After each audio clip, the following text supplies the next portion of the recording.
ময়মনসিংহে ২ ঘণ্টা অবস্থান কর্মসূচি পালন করা হয়। নিয়োগ বিধি সংশোধন ও টেকনিক্যাল পদমর্যাদা নিশ্চিত সহ ৬ দফা দাবি তোলেন তারা। আগামী পয়লা সেপ্টেম্বর থেকে সারা বাংলাদেশের ১,২০,০০০ আউটরিচ টিকা কেন্দ্র বন্ধ করে দেওয়া হবে। একই দাবি নড়াইলের কর্মসূচিতে আন্দোলনকারীরা বলেন, স্নাতক স্কেলে অন্তর্ভুক্ত ও ই-সার্ভিস ডিপ্লোমা স্বীকৃতি তাদের ন্যায্য অধিকার।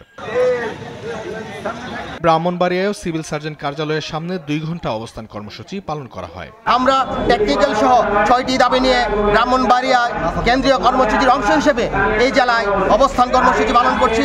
সরকারের কাছে আমরা বিনীতভাবে অনুরোধ করব, আমাদের ন্যায্য দাবিটুকু মেনে আমাদের যে কাজে যে সম্মানটুকু দেওয়ার টেকনিক্যাল পদমর্যাদা দিয়ে আমাদের জন্য সেই সম্মানটুকু প্রদান করেন। নাটোরে স্বাস্থ্য সহকারীরা ৩ ঘণ্টা অবস্থান কর্মসূচি পালন করেন। দাবি আদায় না হওয়া পর্যন্ত কর্মসূচি চালিয়ে যাওয়ার হুঁশিয়ারি দেন তারা। আমরা আজকে সবাই একত্রিত হয়েছি আমাদের দাবি নিয়ে। লালমনিরহাটে স্বাস্থ্য সহকারীরা শুধু অবস্থান কর্মসূচি নয়, কর্মবিরতিও পালন করছেন। দাবি দেওয়া বাস্তবায়ন না করে সরকার, তাহলে আমাদের ১/৯/২০২৫ তারিখ থেকে কমপ্লিট শাটডাউনের চিন্তাধারা আমাদের আছে।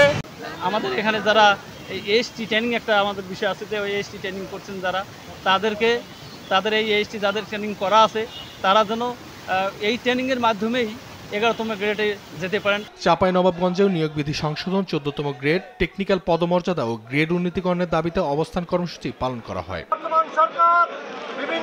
মৌলভীবাজারের জেলা সিভিল সার্জন অফিসের সামনে অবস্থান কর্মসূচিতে ৭ উপজেলার স্বাস্থ্যকর্মীরা অংশ নেন। আজকে আমরা সকল স্বাস্থ্য সহকারী স্বাস্থ্য পরিদর্শক এখানে সমবেত হয়েছি আমাদের ৬ দফা দাবি আদায়ের লক্ষ্যে। আমাদের ৬ দফা দাবি, এর মধ্যে প্রধান দাবি হচ্ছে নিয়োগ বিধি সংশোধন এবং টেকনিক্যাল পদমর্যাদা প্রদান করা।